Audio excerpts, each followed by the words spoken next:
Hello, my name is AneMarie and I live in Nuuk, Greenland.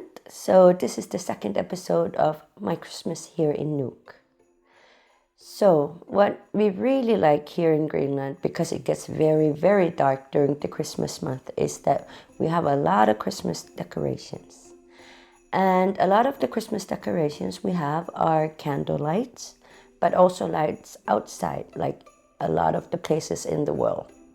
But what we think is important here is that we have our candle lights, but I am allergic to candle lights. That's why I have a candle light that has batteries in it, which also helps during the environment that we have today, so I don't have to buy a lot of candles each year.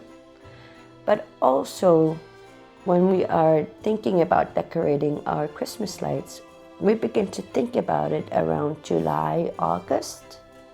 You might ask why, but it's because I really like to use our own flowers that we have here in Greenland.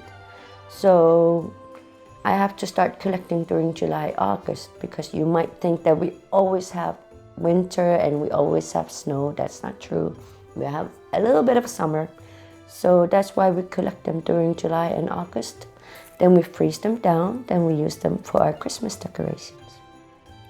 And also because we have a lot of influences from Europe and around the world, and we like also, like you can see, we like a lot of colors like the red I used here.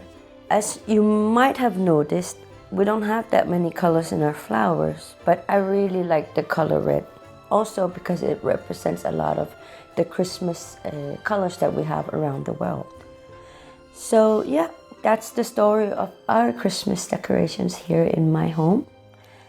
And yeah, and remember to tune in on Sunday where we're going to bake.